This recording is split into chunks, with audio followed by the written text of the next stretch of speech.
नमस्कार, जम्मू कश्मीर का ये बुलेटिन देख रहे हैं आप और मैं हूं प्रियंका गुप्ता आपके साथ। और सबसे पहले बुलेटिन में बात करेंगे किराएदारों को लेकर जो एक इम्पोर्टेंट इन्फॉर्मेशन है। आपको बता दें, जैसे ही पहले आदेश आया था कि किराएदार जहां जहां पर हैं उनकी वेरिफिकेशन होना बेहद जरूरी है। अब किराएदारों की वेरिफिकेशन के लिए जम्मू में जगह जगह पर नोटिस लगाए जा रहे हैं। डीएम का आदेश न मानने वालों पर कानून का डंडा चलेगा और वेरिफिकेशन प्रक्रिया की अवधि बढ़ाने की लोग मांग कर रहे हैं। अब सबसे पहले जैसे ऑर्डर सामने आया था कि वेरिफिकेशन करना बेहद जरूरी है जहां जहां पर किराएदार रखे हुए हैं, और उसके बाद लोग जो हैं वो ये मांग कर रहे हैं कि जो ये वेरिफिकेशन का प्रोसेस है इसकी अवधि को बढ़ाया जाए और थोड़ा समय और दिया जाए वेरिफिकेशन करवाने के लिए। और वहीं पर अब जगह जगह पर जम्मू में नोटिस लगाए जा रहे हैं किराएदारों की वेरिफिकेशन के लिए, और अब जिसने भी डीएम का आदेश नहीं माना है उन पर कानून का डंडा चलेगा। अब इस हवाले से लोगों का क्या कुछ कहना है, दुकानदारों का क्या कुछ कहना है, चलिए सबसे पहले आपको वो सुना। टाइम रखा 3 दिन का, तो 3 दिन में ये कोई भी काम नहीं हो सकता, क्योंकि किसी को पता चल रहा है, किसी को नहीं पता चल रहा है। जैसे चौकी अफसर गुजर नगर ने हमें कॉल की तो हमने तो लोगों को बोल रहे हैं, तो हम भी कितने ही जाके लोगों के घरों घरों में जाके बोलेंगे ये काम करने के लिए भी किराएदारों के आप फॉर्म वहाँ जमा करवाओ। कम से कम इसके लिए मैं कहता हूँ कम से कम 1 हफ्ते का टाइम होना चाहिए। कोई आदमी घर में है, मालिक तो कोई नहीं है, कोई किराएदार नहीं है, इधर कोई छुट्टी पे चला गया है, तो ऐसे ये काम जल्दबाजी में काम नहीं होना चाहिए। इसके लिए टाइम देना चाहिए गवर्नमेंट को, क्योंकि जो भी कोई फैसला आता है गवर्नमेंट का इमीडिएटली आता है। एक किस्म का थोप देते हैं, मतलब जैसे वो महाराजा के टाइम पे नहीं फैसले होते थे, वही फैसले आज हो रहे हैं। तो हम कहते हैं अगर जमहूरियत है तो जमहूरियत में लोगों को सहूलत देनी चाहिए। सहूलत वाला काम गवर्नमेंट नहीं कर रही है, तो हम यही अपील करते हैं डीसी मैम से कम तो 2-4 दिन और दिए जाएं लोगों से, जो हर एक घर घर जाकर आदमी फॉर्म जमा करवा दे। एक गुजर नगर की मैं बात करूं, अगर हमारा 2700-2800 घर है तो 3 दिन में 2800 आदमी का कैसे वो फॉर्म लेके जाएंगे। एक घर में कम से कम 5-5 किराएदार हैं, किसी के 2 किराएदार हैं, ये काम इतनी जल्दी नहीं होने वाले हैं। हम अपील करते हैं मोहल्ला वेलफेयर कमेटी गुजर नगर की तरफ से, इसके लिए थोड़ा सा टाइम बढ़ाया जाए। कहना क्या, ये तो एक अच्छा स्टेप है, लेकिन ये है कि थोड़ा टाइम ज़्यादा देना चाहिए था। कि कोई जैसे अब कोई पढ़ने वाले बच्चे होते हैं या कोई कामकाज वाले होते हैं, कोई बाहर गया होता है, कोई बीमार होता है, कोई इलाज के लिए आया होता है, उधर परेशान होता है, इधर टाइम नहीं दे पाता। इसलिए थोड़ा टाइम बढ़ाना चाहिए, 10-15 दिन 20 दिन महीने का टाइम लेके ये करना चाहिए, वेरीफाई करना चाहिए हर किसी को कि ये अच्छा काम है। हाँ, ये अच्छा कदम है, एक अच्छा कदम है। पता चलेगा कौन कहाँ रह रहा है, क्या है, किस हिसाब से है, क्या कर रहा है, कैसे चल रहा है। जैसे यहाँ पे अब कई लोगों के घरों में काफ़ी ज़्यादा भी होते हैं, एक के कमरे में 10 लोग भी होते हैं, पता चलेगा क्या हो रहा है क्या नहीं हो रहा है। खैर, हमारी डिमांड तो यही है कि थोड़ा टाइम बढ़ाया जाए, जैसे 3 दिन का टाइम है या इसको 15 दिन, 1 महीना या 20 दिन, 2 हफ्ते का टाइम देना चाहिए, तो ताकि सभी लोग अपना वेरीफाई करवा पाएँ आराम से। जिस तरह से आपने सुना कि वहां के लोगों का, दुकानदारों का ये क्या कुछ कहना है, उनका कहना है कि थोड़ा और वक्त देना चाहिए था। तो चलिए रुक करते हैं, जम्मू से हमारी संवाददाता रितिका राजपूत ज्वाइन कर चुकी हैं। रितिका, बताइएगा पहले तो लोगों की कुछ वक्त की जो मांग है उसे लेकर क्या कहेंगी, और साथ ही हालांकि इस आदेश का वो स्वागत जरूर कर रहे हैं पर थोड़ा वक्त मांग रहे हैं। अब उसी के चलते ये नोटिस लग गए हैं कि उस पर कानूनी कार्रवाई होगी जो भी इस आदेश का पालन नहीं करेगा। क्या कुछ रिएक्शन सामने आ रहे हैं जम्मू से?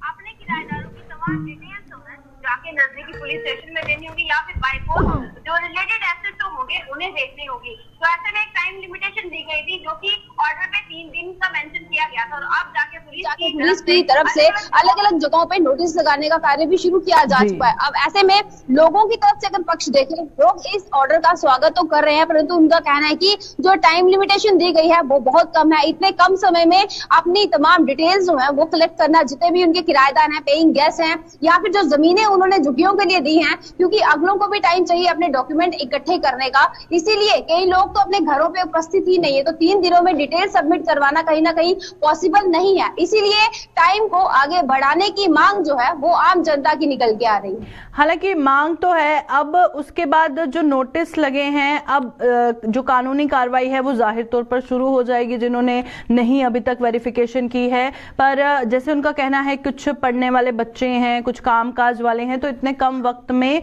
जो है नहीं हो सकता है वेरिफिकेशन का प्रोसेस जो है उसे फॉलो नहीं कर सकते हैं। तो इस हवाले से अब नोटिस लग गए हैं, तो क्या उम्मीद लगाई जाए कि जो लोगों की मांग है उस पर गौर फरमाया जाएगा या कानूनी कार्रवाई शुरू कर दी जाएगी? जी, आपको बता देना चाहते हैं कि ऑर्डर में स्पष्ट रूप से लिखा था और ये सर्कुलर भी कर दिया गया था और बाय न्यूज अगर बात करें हर एक जन को ये मैसेज पहुंचा दिया गया था कि 3 दिन के अंदर आपको तमाम डिटेल्स जो है वो आगे पहुंचानी होगी। तो ऐसे में बहुत से लोग हैं जो डिटेल आगे पहुंचाना चाहते हैं पर किसी कारणवश नहीं कर पा रहे हैं। तो ऐसे में हो सकता है कि जब जो उच्च अधिकारी हैं उनके कानों में जब ये समस्या पड़ेगी तो हो सकता है कि टाइम को आगे बढ़ा दिया जाए। परंतु अगर कोई जानबूझ के इस प्रोसेस को फॉलो नहीं करना चाहता या नहीं कर रहा है तो ऐसे में उन तमाम लोगों को कार्रवाई का शिकार होना ही पड़ेगा। चलिए, बहुत बहुत शुक्रिया ज्वाइन करने के लिए। ऋतिक राजपूत जिस तरह से बता रहे थे कि नोटिस लग चुके हैं, अब कानूनी कार्रवाई होगी ही, क्योंकि 3 दिनों का वक्त जो दिया गया था उसके चलते जिसने भी इसे फॉलो नहीं किया गया है, पब्लिक नोटिस साफ तौर पर इस वक्त आप अपनी स्क्रीन पर देख रहे हैं जो जम्मू में जगह जगह पर लगाए गए हैं। किराएदारों की वेरिफिकेशन ना होने पर उन लोगों पर कार्रवाई की जाएगी।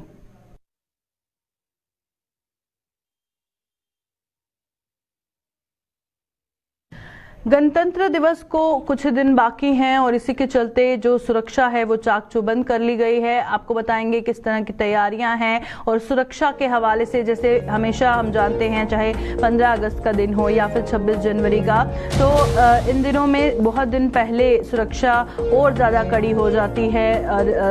हर आने जाने वाले से पूछताछ की जाती है। और अगर बात करें हम पुंछ की, तो गणतंत्र दिवस के मद्देनजर पुंछ में भी सुरक्षा व्यवस्था को चाक चौबंद कर लिया गया है। पुलिस हर एक गाड़ी की गहनता से तलाशी ले रही है और हर आने जाने वाले पर पैनी नजर रखी जा रही है। चौक चौराहों पर सीसीटीवी कैमरे लगाने की भी मांग लोगों की उठ रही है। और पुंछ की जहां हम बात कर रहे हैं, हर जगह पर जो जिस तरह से तैयारियां हैं उसे मुकम्मल करने की कोशिशें जारी हैं। और साथ ही अगर बात करें सुरक्षा की, तो हम देखते हैं कि जगह जगह पर नाके लगाए जाते हैं इन दिनों में और उसके बाद हर आने जाने वाले की पूछताछ की जाती है। और पुलिस हर एक गाड़ी की बहुत ही गहनता से जांच कर रही है। तस्वीरें सीधा पुंछ से हम आपको दिखा रहे हैं। तो चलिए, हमारे साथ पुंछ से हमारे नुमाइंदे सनी ज्वाइन कर चुके हैं। सनी, बताइएगा, जिस तरह से तलाशी की तस्वीरें हम देख रहे हैं, सिक्योरिटी काफी टाइट नजर आ रही है, और क्या कुछ इस हवाले से अपडेट है?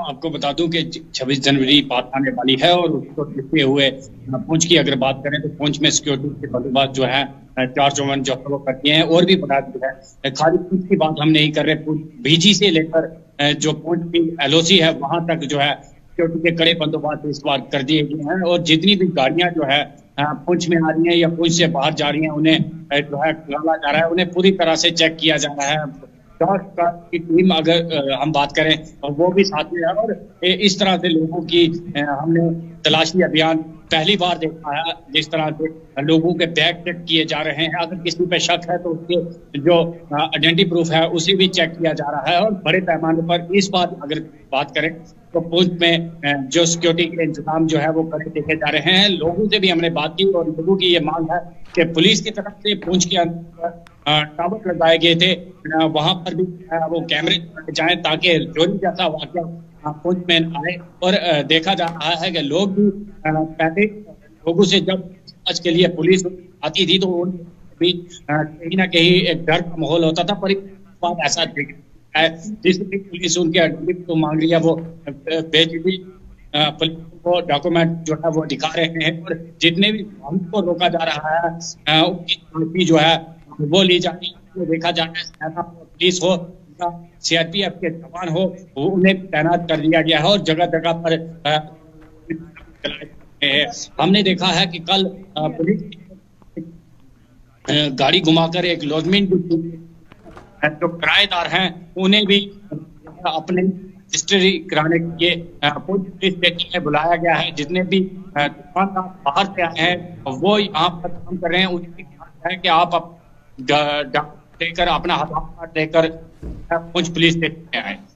चलिए, बहुत बहुत शुक्रिया सनी ज्वाइन करने के लिए। तो सनी जिस तरह से पुंछ से जानकारी दे रहे थे और बता रहे थे कि वहां पर भी, जैसे हमने जम्मू पे आपको तस्वीरें दिखाई, वहां पर भी जो किराएदारों की वेरिफिकेशन को लेकर ऑर्डर है उस पे काफी ज्यादा स्ट्रिक्टनेस की जा रही है और जिस तरह से मॉनिटर किया जा रहा है कि किस किस जगह पर वेरिफिकेशन नहीं हुई है उन पर कानूनी कार्रवाई जल्द की जाएगी। वहीं दूसरी ओर जिस तरह से पुंछ से ये मांग उठ रही है कि चौक चौराहों पर जगह जगह पर सीसीटीवी कैमरे लगाने की जरूरत है और इंतजामिया से वहां के लोग मांग कर रहे हैं और सिक्योरिटी के हवाले से सीधा तस्वीरें पुंछ से हम आपको दिखा रहे हैं।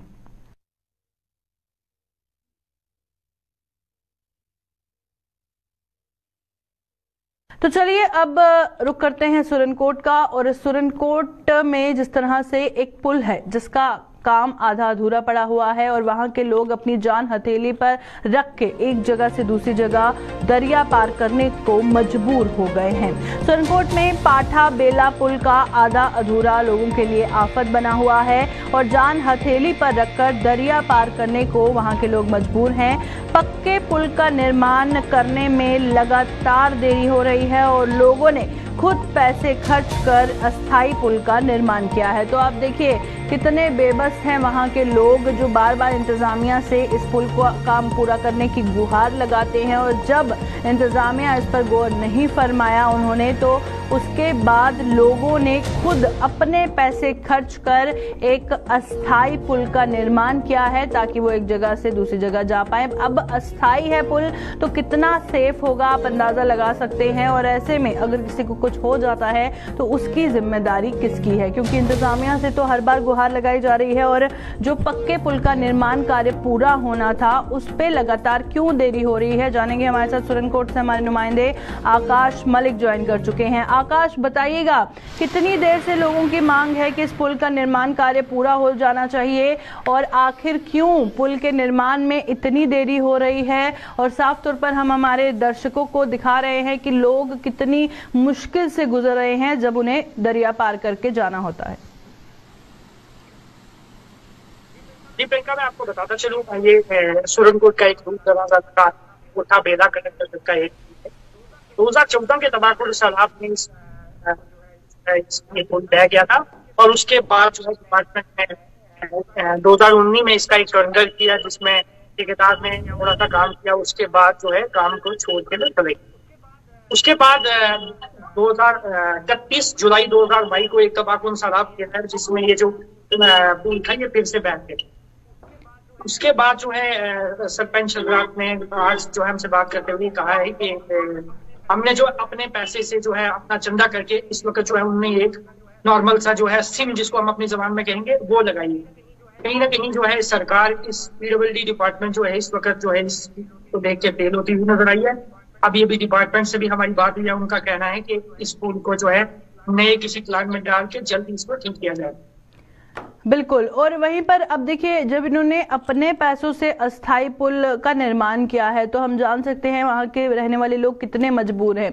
अब अस्थायी है तो जाहिर तौर पर ज्यादा सेफ भी नहीं होगा, तो सेफ्टी के हवाले से बताइएगा कि अस्थायी पुल का निर्माण जो किया गया है क्या लोगों की जान खतरे में नहीं है? अगर वो पुल टेम्परेरी है, कुछ हो जाता है, किसी की जान को खतरा होता है तो उसकी जिम्मेदारी किसकी है?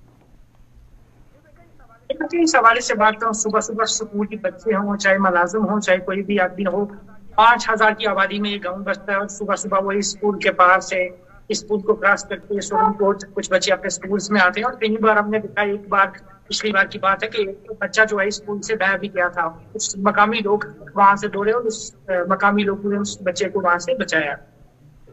जी बहुत बहुत शुक्रिया आकाश ज्वाइन करने के लिए। तो आप देखिए आकाश ने एक इंसिडेंट के बारे में जिक्र किया है जो बहुत ज़रूरी है कि बच्चे की जान किस तरह से बचाई गई और हाल ही में ऐसा हुआ है, उसके बाद किसी और के साथ ना हो। आप देखिए अस्थायी तौर पर अपनी जेब से पैसा खर्च के वहाँ के लोकल्स ने इस पुल का निर्माण किया है और उम्मीद है इंतज़ामिया इस पर गौर फरमाएगी क्योंकि उस बच्चे के साथ जो हुआ वो किसी और के साथ ना हो और इस पुल का, पक्के पुल का जो निर्माण कार्य है वो जल्द से जल्द पूरा हो।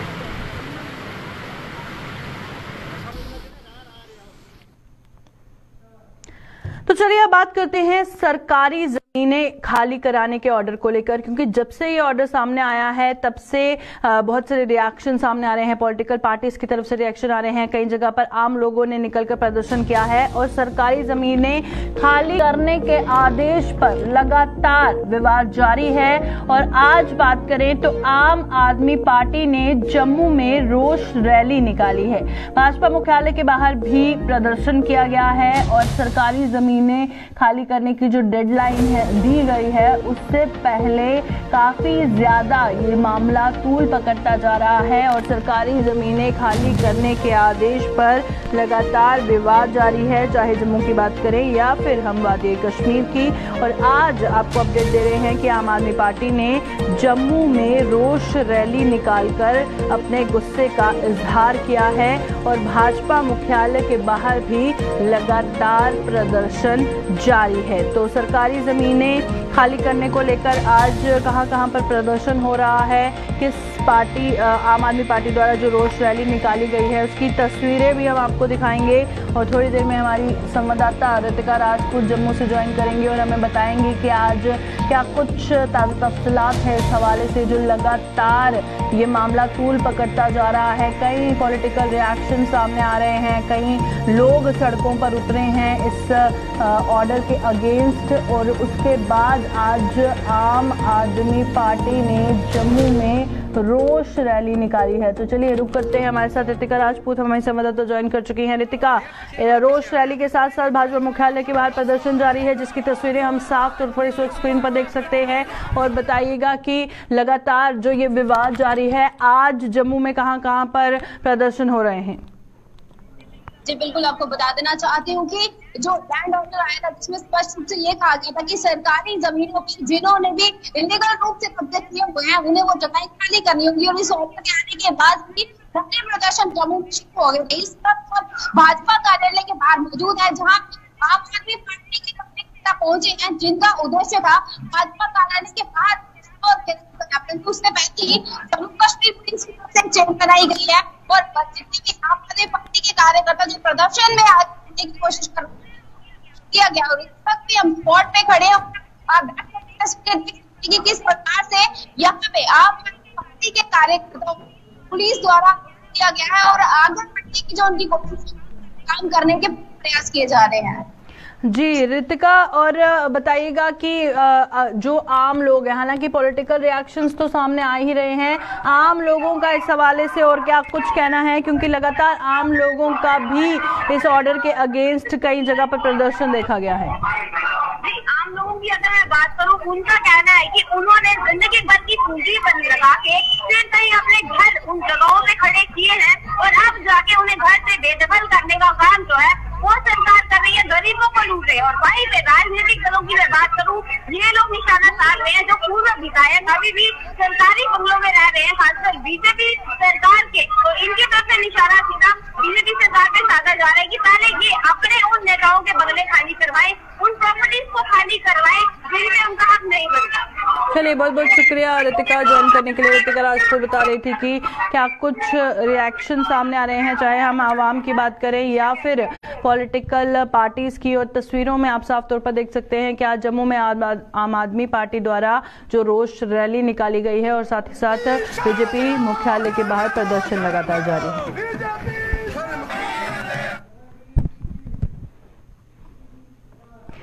बिहार में पिछले दिनों आयोजित पेंटिंग के शिविर में भाग लेकर वापस जम्मू लौटी सोनापाधा ने जम्मू का नाम रोशन किया है। सोनापाधा बसोली पेंटिंग्स बनाने में माहिर हैं और उनके द्वारा उस शिविर में बनाई गई 3 पेंटिंग्स का चयन दिल्ली में बन रहे नए संसद भवन परिसर के लिए किया गया है। ये भवन तैयार होने पर उनकी ये तीनों पेंटिंग्स वहां लगाई जाएंगी और बिहार में आयोजित शिविर का आयोजन आजादी के अमृत महोत्सव के उपलक्ष्य पर किया गया था, जिसमें कई राज्यों के 75 कलाकारों ने भाग लिया था।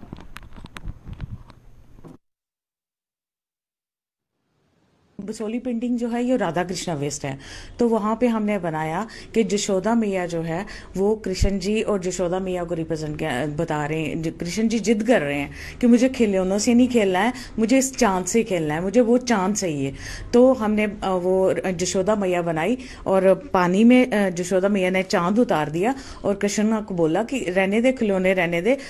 एक माँ ने अपने बच्चे की जिद पूरी करने के लिए, जाना जननी है तो जननी जो है वो अपने बच्चे के लिए कुछ भी कर सकती है। तो जशोदा मैया ने चांद को पानी में उतार दिया कि ले तू इसके साथ खेल ले।